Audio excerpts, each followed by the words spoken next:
Hello and welcome. My name is Hugo Curry and I'm a Year 12 high school student at the Riverina Anglican College in Wagga Wagga, Australia. This is a series of brief interviews with some of the most amazing physicists from around the world. I'm passionate about physics and will pursue a career in physics and engineering, so I'm honoured to be able to ask a few questions of some inspirational physicists. I really want to thank them all for generously taking the time to chat and, importantly, passing on their rich insights. Hopefully other students with an aptitude for physics can take inspiration and guidance from experience and insights to shape the next generation of physicists. Today I'm speaking to Professor Dale Bailey. Professor Bailey is a Professor of Medical Physics at the University of Sydney, Principal Medical Physicist at Royal North Shore Hospital, and Director of the Sydney Vital Translational Cancer Research Centre. Professor Bailey is internationally renowned for his work in hybrid imaging technology, quantitative SPECT, and theranostics. Thanks, Dale, for taking the time to share your thoughts and experiences. Looking forward to it, Hugo. So, firstly, I'm interested to know what drew you to a career in physics, and what excites you about physics, I guess. So I knew from a very early age I would probably be on a science path, and I actually was fortunate to have a friend at high school who was 1 year older than me who had very similar interests. We had interest in electronics and building things, and we both felt we would end up in science. And for that reason, we both chose to study the social sciences at high school up to the HSC. So I did from years 7 to 10, I did things like music and French and history, and I didn't really follow science very much, knowing that I'd pick it up in years 11 and 12. So I had a long-term plan, I guess, that I would end up in science. At the end of school, I wanted to have what is now called a gap year, although they didn't really exist back then. And I saw a job advertised in the local newspaper, the St George Leader, for a job as a nuclear medicine trainee technologist at St George Hospital, which was near where I was living. I was in Peakhurst, that was in Cogra. And I went for the job and I was fortunate to get it. Now, I only intended to stay for a year, but I really enjoyed the field.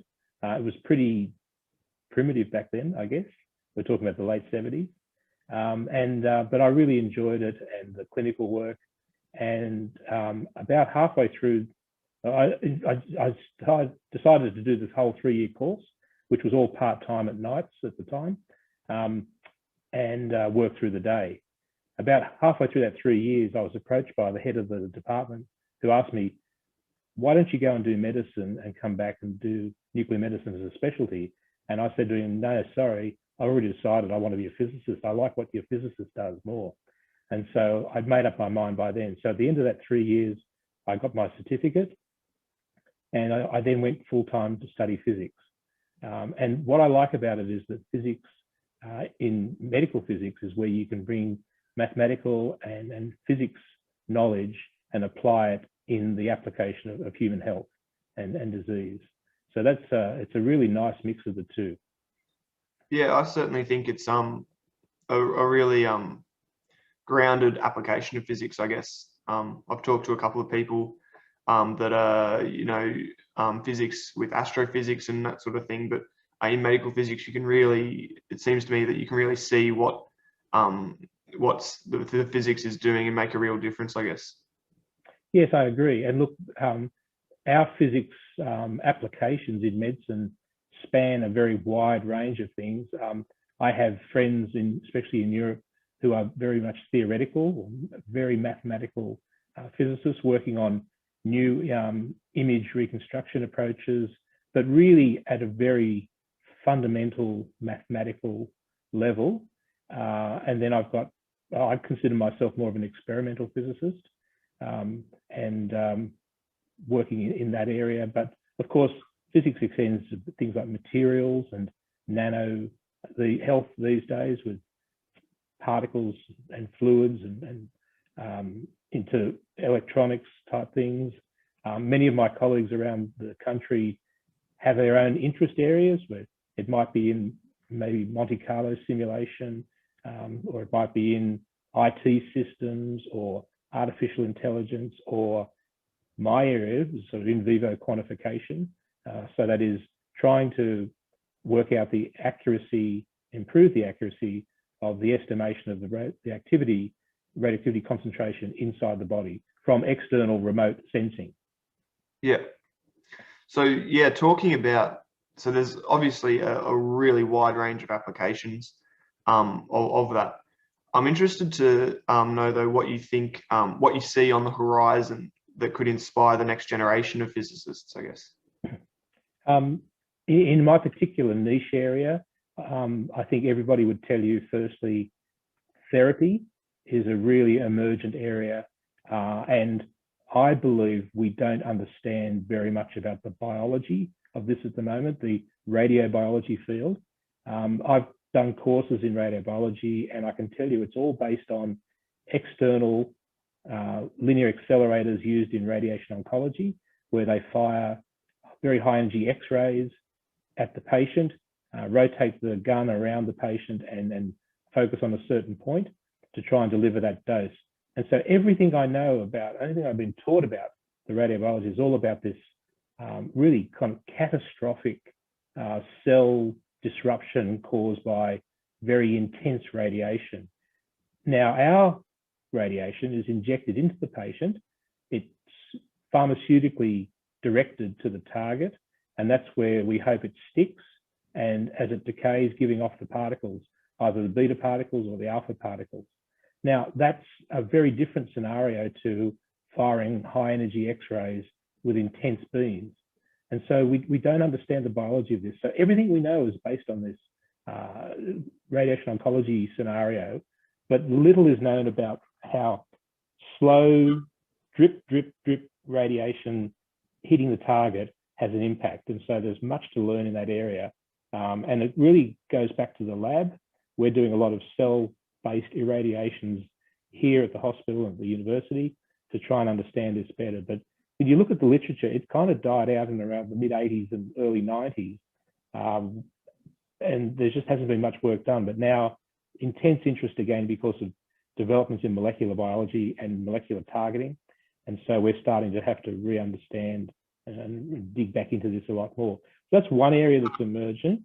And that again comes with experimental components, simulation components, biological components. How do you assess change? The other area that I know many people are very interested in is what's the power of things like deep learning and artificial intelligence applied to the signatures and the signals we get in our images, so that the images have much more to reveal than perhaps the naked eye can see, even for the specialist. And I've just read an interesting paper in the past week that now the shape and features that are extracted from PET scans using the radio-labeled glucose, FDG, fluorodeoxyglucose, in lung cancers can actually predict whether they will respond to the new type of treatment, immunotherapy or not. So at the moment, we have to stick a big needle and do what we call a core biopsy into that tumor to then send it to the pathologist for him to do his stains and tell us whether there's any potential to use immunotherapy in these patients. This paper that's come out from a very, very reputable group in the US, very large numbers of patients, is showing that you can do that on the characteristics seen on the PET FDG and CT scan. So that's a really, really interesting development. It's not something I'm drawn to personally, but I know many of my colleagues are. Yeah, no, that does sound very interesting. I think the common trend over all the disciplines of physics is that artificial intelligence is making a big name for itself, or will be at least. Yeah, I've even heard it being used in detectors to sort of try and improve the spatial resolution of where we localize the event to. So that's really being burned into a chip, an ASIC at a front end detector in the electronics. So it's got very, very wide ranging applications. Yeah. So I'm interested to know what skills you've relied on most throughout your career. This is a really important point.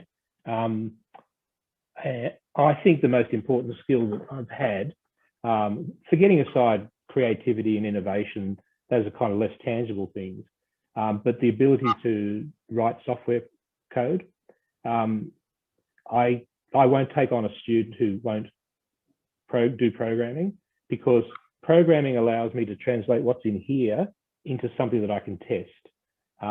We don't tend to have budgets and grants to build new scanners and detectors and develop all that sort of technology, but I can take an idea and with software turn it into a prototype, an experiment. I can test things, I can improve things. And so I see that as absolutely fundamental. And many medical physicists resist learning how to program.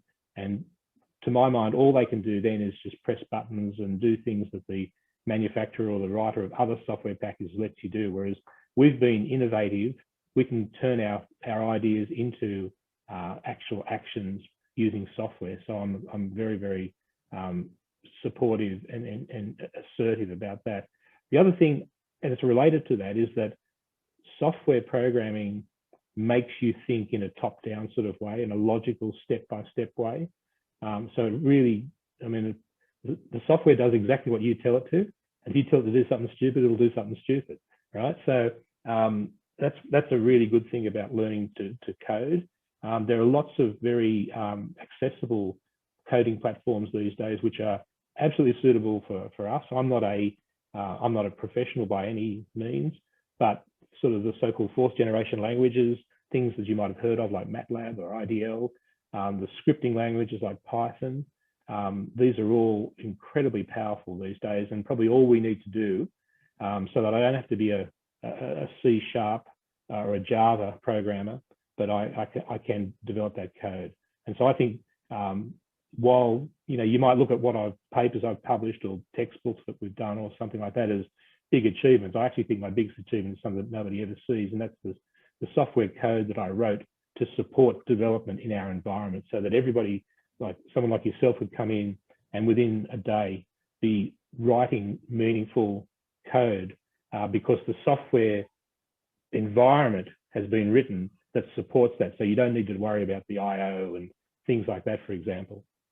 So nobody ever sees that, of course, but I've got many people who've got their PhDs and master's theses and undergraduate theses based on that large body of work. Yeah, I definitely think I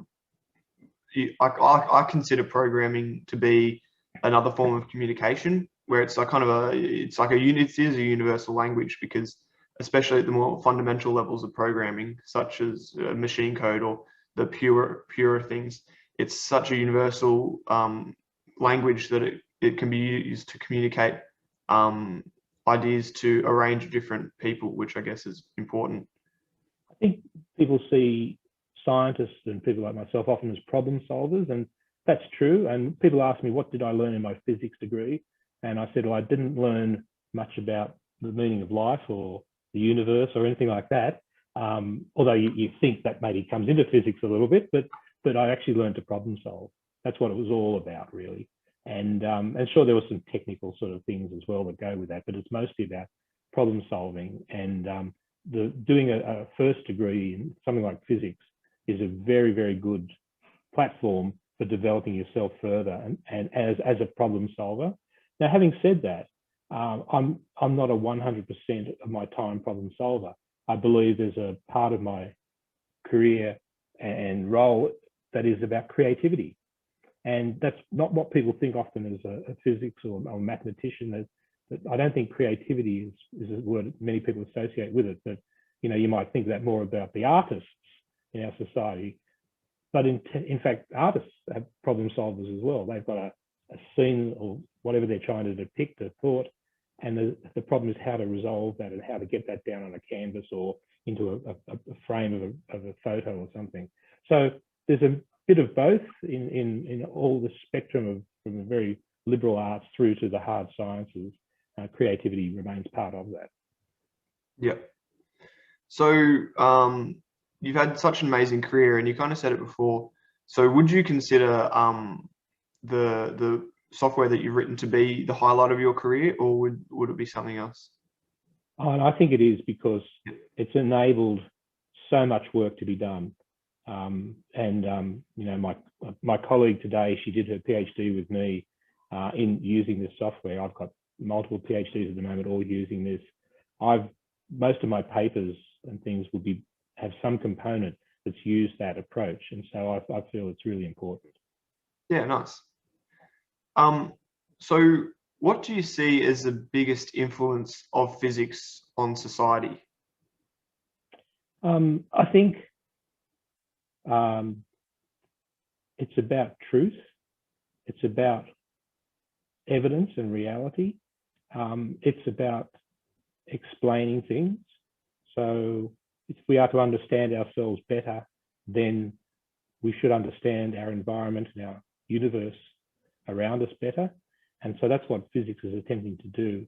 And along the way, as you learn these things, you can start to repackage them and then use them for the better of society. So whether we're talking about electric vehicles or, you know, something else to do with our environment, a lot of it will come back to early developments in physics. Non-invasive imaging, for example, starting with Wilhelm Röntgen, with the X-rays in the end of the 1800s, through the development of the tracer techniques that we use, now to very, very sophisticated levels, of course, but with still a long way to go and lots of developments there still to come. So I think it's about understanding ourselves better and then seeing how we can use that understanding to improve the world we live in, including that for the humans as well. Yeah, nice. So is there anything within the field of physics, specifically medical physics, that's important or contentious that you would like to see the next generation of physicists work on?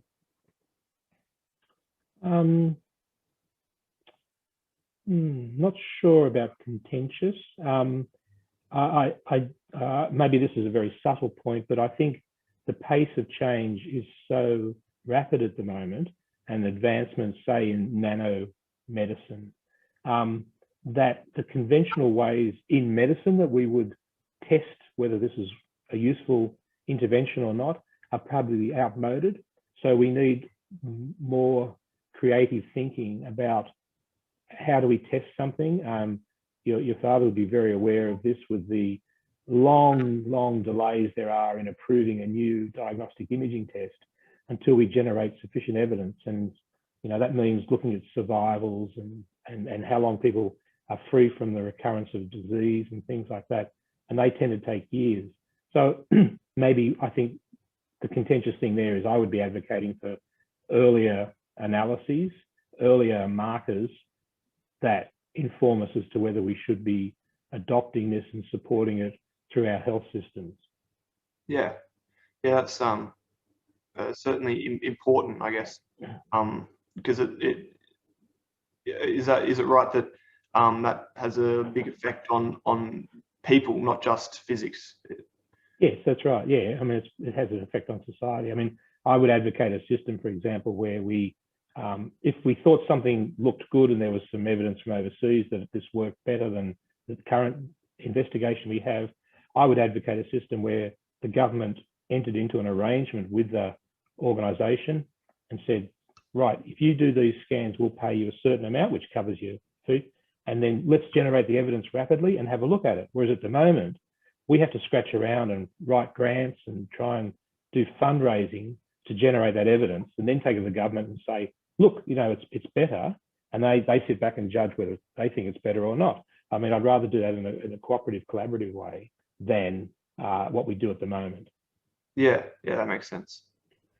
So final question, do you have any final pearls or pitfalls to offer high school students that have an aptitude for physics? Yes, pursue it, and don't think that it's going to lead into an esoteric dead end, because it's not the first degree is not what you end up really doing. It's not a vocational degree. It's about learning how to think, learning how to problem solve, organising yourself. There's a big step from high school to university often.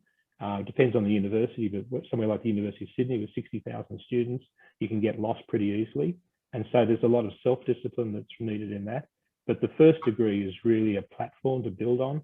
And I think I've known many, especially in the US, who have done a physics degree followed by medicine. And I think that's been a wonderful sort of career path for them because they have an appreciation of experimental methods, of theory, and then they go into practicing medicine as well. So yeah, don't be put off by it. And look, I do some careers advice nights for high schools and things, and I often get the students come to me and say, oh, I love maths and physics, but I just don't know what I can do with it. Well, there's lots of really, really good things you can do with it, but it's a starting point. Yeah. Well, thank you for such an amazing insight into the world of medical physics. I really appreciate you taking the time to inspire the next generation of physicists. I'm sure that those that listen will share my appreciation. Good on you. Thanks, Hugo, and good luck. All good.